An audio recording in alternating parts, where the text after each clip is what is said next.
Welcome to the first episode ever of the Nosebleeds Podcast. I'm your host, Stosh. It is Thursday, April 29th, and joining me, as always, my co-host, Tyler Stumpo. Tyler, welcome. How you doing? Hi, I'm living in paradise, baby. I'm living in paradise. How are you, my guy? Listen, I'm just getting excited for this draft tonight. NFL Draft, 8 p.m. Eastern Time, ESPN, ABC, and the ESPN app. We're going to give you a little insight to what we think is going to happen in the top 10. And maybe we have a little fun with a couple of video games we used to play as kids. What do you say? Hey, sounds like a blast to me. I'm in. All right, perfect. We'll see you there.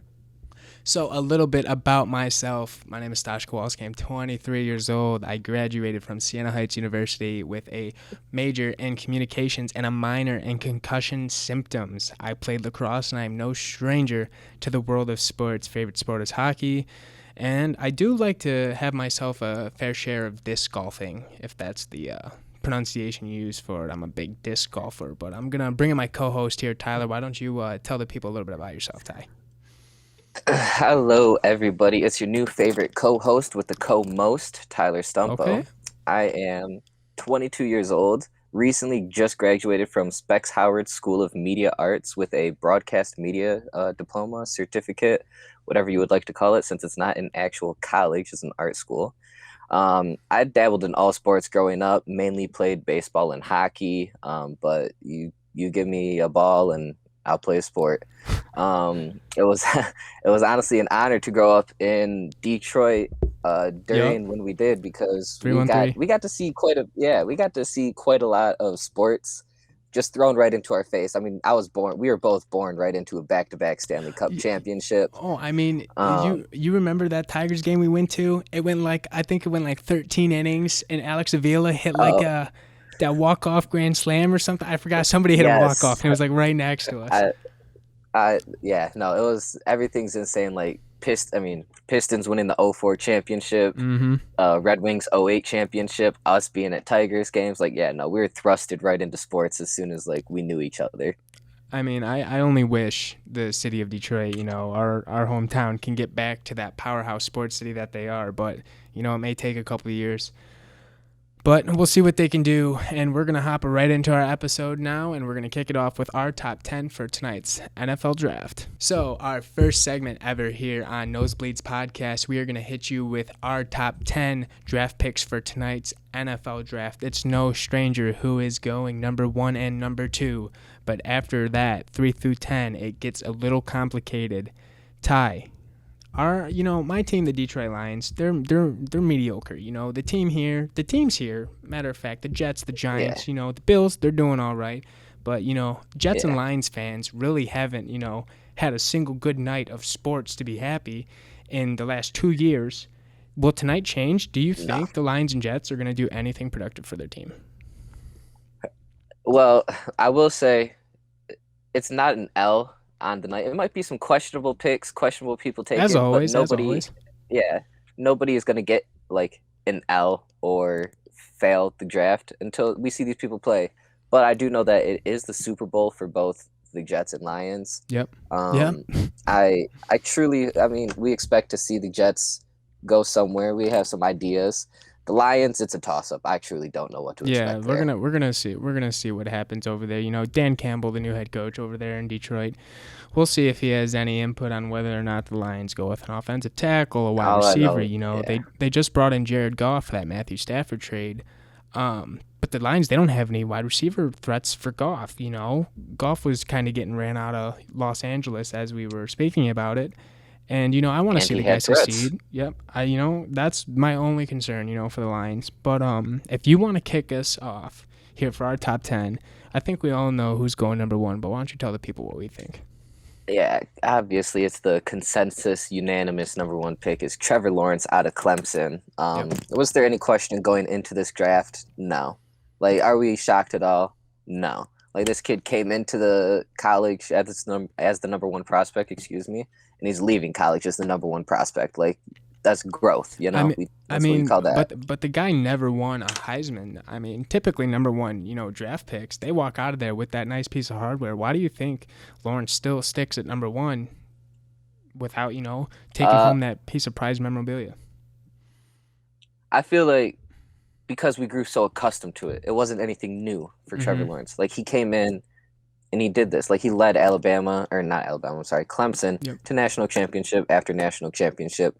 Freshman, sophomore, junior, it doesn't matter. They were a top 5 team the last 3 years with him at the reins. So it is surprising that he didn't do it, but I guess it's the same as LeBron not winning as many MVPs as he Yeah. should.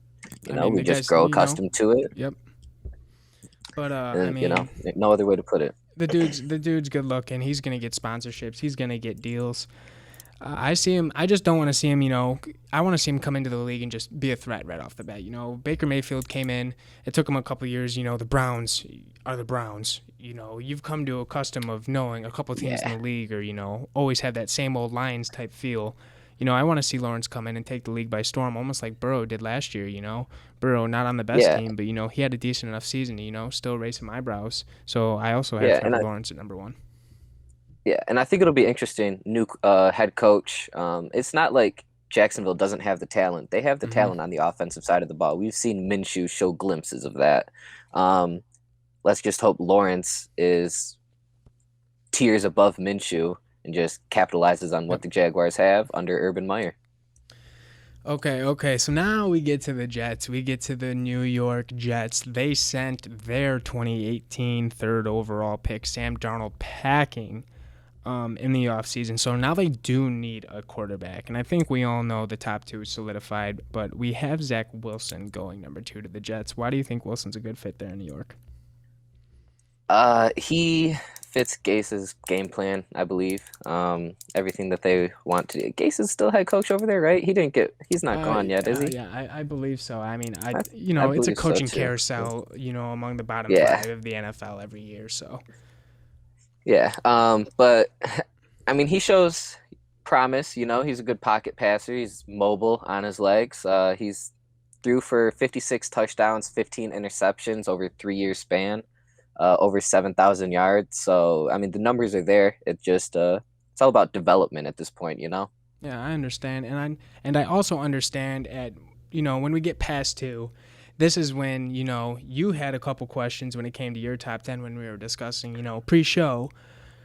Mac Jones, we have both at third, but there was a few Yep. mock drafts that had Trey Lance coming out of North Dakota State, I believe, taking the realm at 3, and then kind of having Mac Jones fall off the wagon.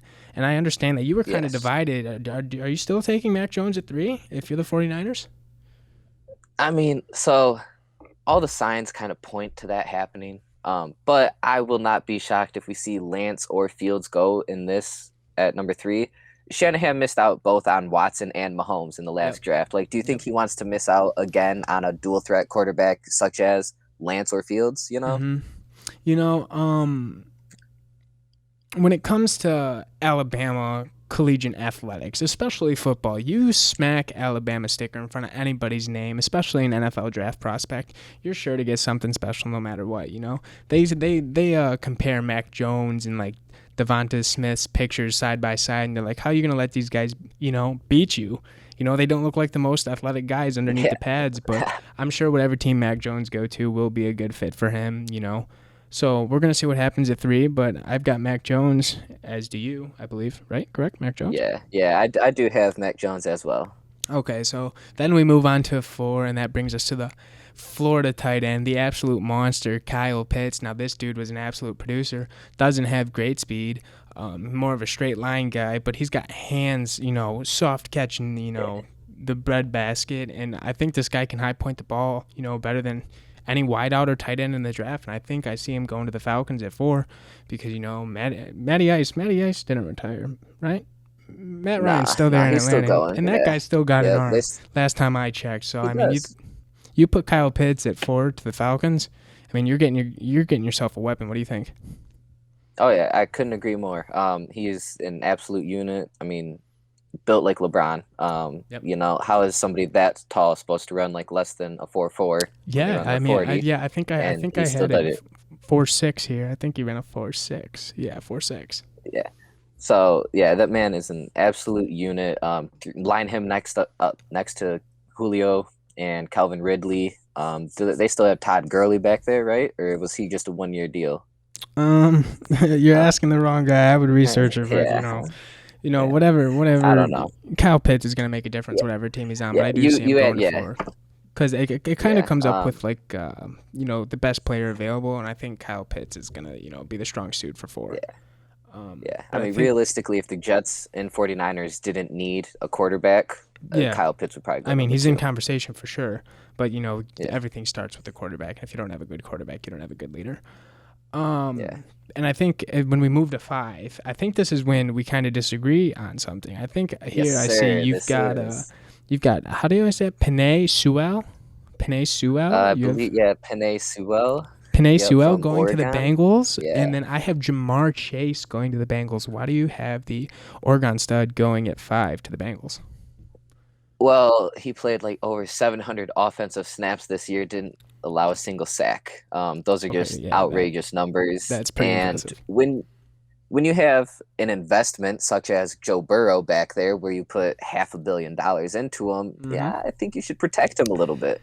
I get where you're coming from. The protection is everything, and that'll come up a little later here in our countdown. But Jamar Chase, teammate of Burrow at Yes. LSU, this guy, if he's going to be the franchise quarterback for the Bengals, he needs weapons, and team chemistry is everything, especially when it comes to a locker room. You go out for a nice dinner with the team. Team chemistry is everything, and if I think of Burrow, gets in his GM's ears, head coach's ear, he wants his former teammate Jamar Chase there.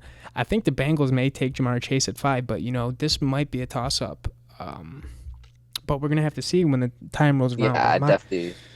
In my opinion, it's Chase. Yeah, it's one of those two names. Yeah, I mean, Yeah, I those don't two think it's names going to would be get called anything at else, 5. but we could be shocked. You never know with the draft of any sport. Yeah, And then when we move to 6, we literally just flip-flop. I have Sewell going 6 to the Dolphins. You need protection, like you said, but this time for Tua Tagovailoa. And then you've got Jamar Chase as a weapon going to the Dolphins for Tua Tagovailoa. Is there any specific reason why Jamar Chase over, say, Devonta Smith? So that actually is an interesting topic. I would not be surprised if you did see Jalen Waddle or Devonta Smith go here. I just have Jamar Chase. I feel like he's the clear-cut wide receiver number 1 in this class. But if the Dolphins were trying to go for chemistry, just get the ball rolling as soon as they draft their player, I would not be shocked to see one of those 2 Alabama wide receivers go here at 6. Yeah, I mean, there's plenty of threats here to go around when it comes to the top 10, but like I said, I had Jamar Chase at 5. That leaves Sewell at 6, with the best player available. As we move on to 7, you have Devonta Smith going to our Detroit Lions back home, and then I have Rashawn Slater. I think the Lions really they are just one puzzle piece away from absolutely building out that offensive line. Taylor Decker, Ragnow.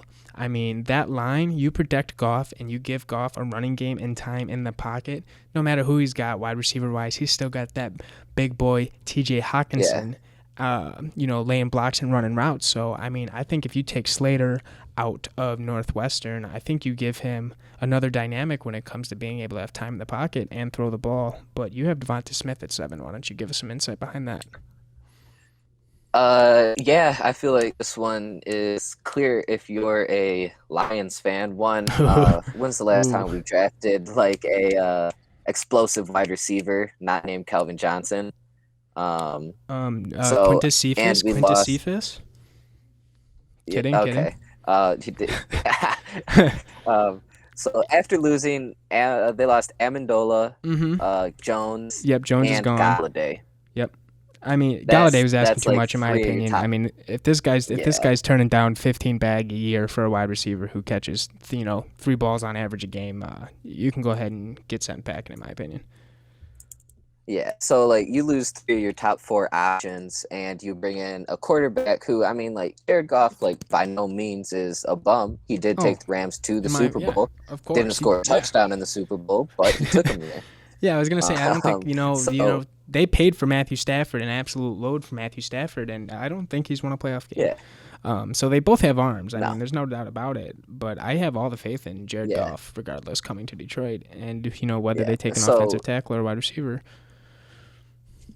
Yeah. So basically, you need a wide receiver one if you have all the faith in. I mean, either choice, I believe, is a smart Hmm. choice. You could go Slater or Smith, but I think Smith is the option here if you want to get some explosiveness. Because I mean, that wide receiver depth chart is looking steep. Yep. Well, as we move on down the list, you've got Rashawn Slater, the man we just talked about at 8 to the Panthers. No question there on your behalf, but I have Patrick Surtain the second coming out of Alabama going to the Panthers. And I think, being the best cornerback, possibly the best defensive player in this draft, besides Micah Parsons, who can, Yeah. play the ball, play press, return punts. I see Surtain going eighth to the Panthers. You've obviously got Slater, and we just touched on him, but any other reason why the Panthers wouldn't take Slater, or is he the clear cut in your mind? I mean, you just traded for Sam Darnold, and you just traded away Teddy Bridgewater. So that gives me either one of two impressions. One, you're all in on Sam Darnold. What's a better way to be all in on Sam Darnold than protect him? Like we did say, Rashawn Slater is an absolute unit. I was watching Yep. clips of him earlier. He's just ragdolling these boys, and that's the Big Ten. That's a Power 5 school, so he's just Yeah, I mean, ragdolling there's these clips kids. of him absolutely dominating. What's that guy, number 2, coming out of Ohio State last year, Chase Young? Chase Young, yeah. Yeah, I mean, it's just So that's why I have him go there. And honestly, I wouldn't be shocked. I didn't say his name at all throughout this draft board yet, but you may see Justin Fields go 8. Justin Fields at Because I 8. mean, who who else you got at quarterback if Sam Darnold doesn't pan out the way you want and Sam Darnold does, New York Jets Sam Darnold stuff? I, Who you got running I quarterback? mean, And I guess I you mean, got a point DJ. there, but I mean, when it comes to talking about needing a quarterback on your depth chart, the Broncos just traded for Teddy Bridgewater, did they not? Yeah. Yep. Yeah, so they just picked up Bridgewater yesterday, but I still have the Broncos at 9 taking Justin Fields, the quarterback out of OSU. Yeah. Who do you have at 9 for the Broncos? So that's where I have Micah Parsons going. Oh, that linebacker I've out got of Micah Penn Parsons State. going. Yes, sir. Yeah, he's an Yep. absolute I have unit. him going. I see Von Miller isn't getting any younger. You Yep. need a defensive anchor to take his place, and what's a better way to literally bring in a Micah Parsons or Von Miller baby? Yeah, Let like a him guy go he can under teach, a Von Miller mentor. wing. Yep. Yeah, Yep. I mean, exactly. I think we have a little clip here of Parsons just absolutely repping out reps on the bench press. I mean, this guy looks like an absolute unit. I don't think I'd want him picking up any speed and running me over in the street. Yeah, But yeah, I no, not have at all. But explain a little bit. Yeah, Fields. I want to hear about this I one. mean, Justin Fields, his time at Ohio State was more or less watered down. I feel like a lot of people had super high expectations, and he lived up to those expectations. But I think people still doubt him in a way that is not unfair to him, but his game. I mean, he proved it playing in the Big Ten. Iowa, Yeah, Michigan. Bummer, being a Michigan fan, the Ohio State Michigan game got, canceled this season. But I watched Justin Fields live torch Michigan 2 years ago at home, and having that ability to be a dual threat quarterback, in the league today. I mean, remember Donovan McNabb? Didn't Donovan McNabb used to be a runner as well? yeah, yeah. I mean, Yeah, back like in the Aaron glory Rodgers. days. Syracuse. Aaron Rodgers is a stud. I mean, that guy isn't known for running, but he has that ability to his game that he can, scramble for 6 yards and get the first Yeah, down. I think that's what Fields brings that a lot of people are looking past, is almost like a Russell Wilson-esque pocket passer, and then yeah. anytime he can just bail if need Yep. be. Yeah, Um, absolutely. And I'm not mad at that pick at all. They did trade for Teddy, which shows you that they are not but they don't have utmost faith in Drew Lock moving forward as a mhm. starting quarterback. So, and I mean, Teddy Bridgewater might just out of yeah. I mean, it's going to be interesting. Yeah, Definitely, like it's Fields once is in the again, top 10. we're speculating here, and we're gonna really see how it goes tonight. Yeah, But like I said, I have Micah Parsons at 10 going to Jerry Jones and the Dallas Cowboys. Like we said, he's an absolute unit. You can't pass on one of the best players in the draft. But there you had it, folks. Those were our top 10 picks for the NFL draft tonight. Hopefully you tune in. Hopefully all of our picks are right, at least mine, maybe not so much ties. But but we're going to see how our list unfold tonight, 8 p.m. Eastern Time, ESPN, ABC, and the ESPN app. Next, we're going to move into our segment of if you could play for any team, what would it be? Stay tuned. So, if you could play for one sports team, collegiate or professional, who would it be and why? That's what we're going to discuss next. Ty, we grew up, big aspirations of playing in the NFL, being a superstar, right winger for the Detroit Red Wings. Obviously, we're here. It didn't work out. But if you could go back in time, or maybe not even back in time, just done things differently, and you get drafted to one team, who would it be? So one, I'm going pro in baseball. That's my, Okay. I love that, and that's where the bag is, I don't know if you've noticed, but it's contracts in baseball getting out of hand. They're fat. Let me tell you, they're unreal. Just standing around for a couple innings. Yeah, so I'm going to the New York Yankees. I know I honestly, it hurts me to say that, but like just with the history behind them, the players that have been there, like you got Derek Jeter, Lou Gehrig, Babe Ruth, the list goes on and on. Like, why wouldn't I want my name to be associated with greats such as them, Now, I choose the New York Yankees. Here's another little follow-up question. Are you a superstar on that team, or do you kind of just, take the back seat kind of for the ring mentality? I honestly, if I could pick any position to be on that team, I would probably be your fifth guy coming out of the bullpen. That would be me. Fifth guy coming out of the bullpen? That's pretty steep, in my opinion. Holy smokes. Yeah, but I mean, that same mentality is with me. I mean, my when it comes to this question, it's not even a sports team that I'm associated with. It's whatever team LeBron James is on. Because let me tell you what. LeBron James, not only brings a huge market and fan base to whatever city he goes to, he brings superstar players. I mean, Anthony Davis is on the Lakers now. Andre Drummond, Kuzma, they traded Ball. Like, LeBron runs the league. If I were just lucky enough to be on a team that LeBron James is running, I know I could play not even more than 4 minutes in a single season. Still win a championship, still get a bunch of sponsorships because I'm associated with LeBron James. I'm like LeBron James's little brother he bullies on the magazine cover. But I mean, I don't have to do much. I'm kind of living the life big. I mean, LeBron's a true athlete and a true character. So if anything, I would want to be associated with that dude. Yeah. Wherever LeBron goes, success follows. Oh, yeah. Oh, that's the perfect way to put it. And so that was quick. That was just wanted to pick your brain on that. And I think now we're gonna move into our first top 5 ever. And due to tonight being the NFL draft, I think we're going to do a top 5 football video game cover athletes. Now this is a list of our favorite video game cover athletes when it comes to football games, whether it's NCAA, Blitz, John Madden football. But this is a new segment we're starting on the show. So Ty, to start off this top 5, do you want to take it or you want me to take it? I can start us off with some One Pride, baby. At number 5, we've got the one, the only, probably the greatest wide receiver of all time, Megatron, Calvin Johnson. That's big talk. I'm sure there's going to be some people disagreeing with us there, but I think I agree with you. Calvin Johnson is a unit. And, an absolute icon when it comes to the, city of Detroit. It's a bummer that, his career was, cut short because the Lions really know how to handle superstar players.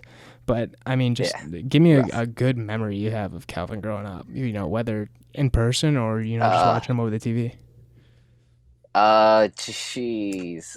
In person, the only really big memory I got of Calvin, honestly, would have to be, I think we went to a preseason game, and I think we met up with you. Our family met up with your family. Oh, that's a while ago. Yeah, bro. And remember, his mom was sitting behind us, and you're like, "Oh, that's Calvin Johnson's mom." That's what I was gonna say, dude. That's literally what I was gonna say. Like, like you're saying, dude. We had season tickets, and I don't recall. This must have been a minute ago. I just know because we had season tickets and we sat in the family section, and sometimes we've had Henrik Zetterberg sit behind us. It's like the family section. And Calvin's parents usually did sit, behind or in front of us, and like luckily sometimes next to us. And I mean, you have a pretty good memory. I don't remember that, but I mean, sitting like next to Calvin's dad, watching how he observes his absolute unit of a son, destroy human beings out on the field. I mean, it was just as little as we were. I don't even remember. It must have been, pretty damn cool. Yeah, absolutely. But yeah, that's a fond memory because like one, that's the closest I've ever sat at any football game too. Was like at that moment too. So like being one that close to the game, and two like get to see like a professional athlete's parents interact with the game as it's happening in front of them. That was pretty iconic. I'll remember that one for a minute. So moving on forward down our list here, we're at number 4, and we have Madden 10 here on our list for number 4. We have Troy Polamalu and Larry Fitzgerald as the cover athletes. Now, those are two pretty legendary guys when it comes to the NFL. Not only one because Troy Polamalu's hair is so nice, and he's in like 400 Head and Shoulders, commercials, but they are both huge characters of the games. Yeah, I mean, you talk about NFL. You tell somebody to name one person from the NFL. Sometimes you're going to get a Troy Polamalu and Larry Fitzgerald answer. And, walk me through why this is on our list at 4. Did you ever play Madden 10 or, just, two iconic players growing up? Yeah, no, it's just, I mean, those are two iconic players growing up. Like, I don't know if you're the Super Bowl that was in Detroit that one year is Pittsburgh versus Seattle. Yeah, this is obviously not the same Madden. Yeah, but, like, that really introduced me into like the NFL, really threw me into there. And like, I'm watching Pittsburgh. I see this guy with long hair. I'm like, who is this guy? It's Troy Polamalu. And then like the next year you get Larry Fitzgerald, who, I mean, same thing, long hair, quick out there and catching everything that's thrown at him, So like, I feel like you just got to love these two. They're honestly like great icon symbols for the game, Yeah, great role models for the sport. When we moved down to 3, then we hit number 3, and that's NCAA 11. Why don't you tell us who that cover athlete was? Yeah, so we're gonna go with somebody who put the world on notice in college football. Was that John 3:16? Oh, he has the copy. He has the copy. Tim Tebow. So yeah, so Tim Tebow. Yeah, I mean he. Like John 3:16 was looked up like an outrageous amount of times during that national championship. Everybody was Tebowing. Like the world was just like everyone was smiling. I think when Tebow was like the pinnacle of sports for a minute, like he was the face of college football. One of the greatest college football careers we'll probably ever see. It did not translate to the NFL at all. At all. I don't think it translated to his baseball career either. I don't know if you actually saw this. He actually just worked out for the Jacksonville Jaguars today to be a tight end. I did not see that. That's breaking news to me. A tight end.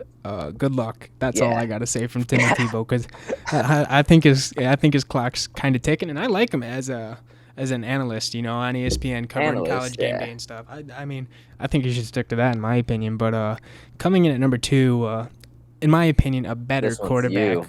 A better quarterback when it comes to collegiate athletics. Never really led this team to a national championship, but why don't you go ahead and hold up the game for the people? Yeah, baby, shoelaces. Come on. Shoelaces, Denard Robinson. Probably the best football game in the history of all time, whether that's Atari, PlayStation, Xbox. I mean, NCAA sport team smokes them all. Yeah, NCAA. The football game got discontinued due to licensing agreements, players wanting to be paid, their names released in the game.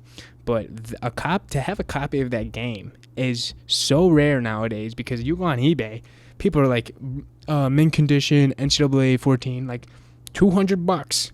I'm like, dude, I just want to play a video game I used to play, as a kid, and luckily enough, you have a copy. Yeah, honestly, and it's honestly. Like the whole NCAA for like game system, it's amazing. Like I'm in a Facebook group and like there are people on there that like religiously play this game. Like I'm talking like there are kids recruiting made up players. It's 2021. That's like 7 years ago.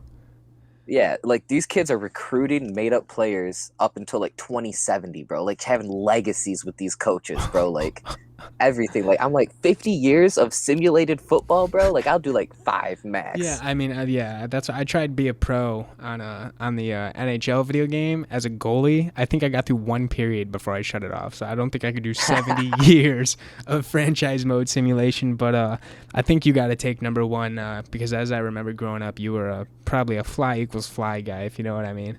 Yes, sir. Go Birds. We actually brought him up earlier in this segment, comparing him to some quarterbacks. Donovan McNabb, the one, the only. It's a little smaller, Yep. It You was know, the. it's Oh, where are we at? what is Here that? The we are. DS, the Nintendo DS. Oh yeah, Oh, the that's Nintendo old DS. school. That was, yeah, that And what is that? was Oh one 06. of the '06, man. That was, Yeah. listen, this game, like, honestly, I am not the human being I am today without this game. One, I became an Eagles fan because I messed up and accidentally picked them as my favorite team. Ended up Okay. winning the game, and I'm like 8 years old. I'm like, huh, I kind of like this team now. And two, they had the Foo Fighters soundtrack playing on there. Became like a Oh. huge Foo Fighters fan. One Oh. of the first CDs I ever owned. We might have to do a top five sports game soundtracks or even just tracks. I'm not sure we can get the Uh, copyright, the copyright laws to to play go them. ahead and play them, but we can talk about them. But yeah, I Yeah. mean, yeah, you growing up as an Eagles fan would just blew my mind when I would see your mom post some cover photo of you in an Eagles jersey at Ford Yeah, Field. the Like, good come old on, dude. McNabb. Yeah, get Yeah, scooting, brother. go Nobody here's Birds. an Go Eagles fan. Birds. Um, Hey, we miss you, Carson. Yeah, okay. Okay, next segment. Yeah, but that's gonna wrap up our first ever top five here. Um, we hope to continue this segment. If you guys enjoyed it, leave us your favorite football game cover athlete or even cover athlete in general, and we'll make sure to feature you on an upcoming episode. Um, Next, we're gonna move into our Paradise picks for April 29th. And welcome back. And now you're coming into Paradise Picks. We pick them and you'll be in paradise. This is a little segment me and Ty are doing here where we give you our 3 sports bet picks of the day. Whether or not you listen to us, that's your choice. Let me tell you, I am ice cold the last couple of days. But, maybe the start of this segment will turn it around. Ty, what do you think? Hey, I think so. Once you get it out there on the air, people are, yeah, you're Yeah, gonna, I think when I expect to start slump the getting other way. I start getting hate messages on Instagram. That's when we really start to fold. But Oh so yeah. our picks for today are Paradise picks. Start like this. Right now I've got the Rockets covering the spread at 13 at home against the Bucks. I don't see the Rockets losing by 13 at home. I don't see really any NBA team losing by 13 at home, especially since I'm 0 for 6, in the last couple of days. It's time to change something. Next, I've got the New York Islanders money line covering against the Rangers. I think they are just coming into the playoffs looking to absolutely slow the Rangers down. And it's that Battle of New York. It's always a good game. Mika Zibanejad for the Rangers has been on fire lately. Just had a hat trick the other night. But I think the Islanders get the job done tonight. And then I think the Islanders and Rangers also cover the over at 5.5. So those are my Paradise picks for April 29th. Ty, what are you looking at? All right, so what I've got is Nuggets Raptors over 221. So Nuggets home games consistently see a score combined of 227. The Nuggets are also off of a back-to-back. You also have the Raptors, who are a solid team on the road. They're 19-12 on the over/under. So I would expect this game to be very low defensive intensity with a lot of buckets. Next, we have the Mavericks and Pistons. When I made this pick, Luka and Kristaps were still out. The Pistons are in full tank mode, which means letting Killian Hayes and Frank Jackson take the reins. They just held the Atlanta Hawks to 15% from beyond the arc, and they only scored Ouch. 86 points. Yeah, that's rough. So they finished last game with a total of 186. I've got this one under 214. And then we have Red Sox Rangers. I'm just liking the way that the Bo Sox bats are looking right now. Top of the AL East. Surprisingly, nobody saw this coming. And it's Texas. Warm day. Hitter's ballpark. Expect that ball to be flying. Well, that is lovely to hear. Hopefully, we both go 3 for 3 on the night, and that will do it for this segment of Paradise Picks. Remember, you don't have to listen to us, and please do not send us hate message or mail if you lose your kid's college fund. We are not held responsible, but this has been Paradise Picks. And sponsoring this very first episode of Nosebleeds Podcast is Celsius Energy Drinks. Let me tell you, the healthy alternative when it comes to energy drinks. You've got no sugar preservatives, it burns body fat, and it accelerates your metabolism. This right here is the Peach Vibe flavor, and let me tell you, if you drink this on the beach, you would think it's a pop, but it's going to give you the energy to jump into that ice cold ocean or lake water. Let me tell you, drink Celsius, you'll love it. All right, this has been the first ever episode of Nosebleeds Podcast. I'm your host, Stosh Kowalski. For my co-host, Tyler Stumpo, we hope for you to join us next episode when we have men's lacrosse coach Spencer Masick from Adrian, Michigan, representing Siena Heights University, joining us, and we're going to talk to him about what it's like to deal with the pandemic and what it's like to really be a head coach and a former player of a collegiate athletic program. Tyler, anything you want to say before signing off? I just want to thank these beautiful ears that stay tuned with us the entire episode. I mean, we always got to appreciate the listeners. Without them, we'd be nothing, right? Exactly. All right, so we're going to sign off. We'll see you next episode on Nosebleeds Podcast. See you later.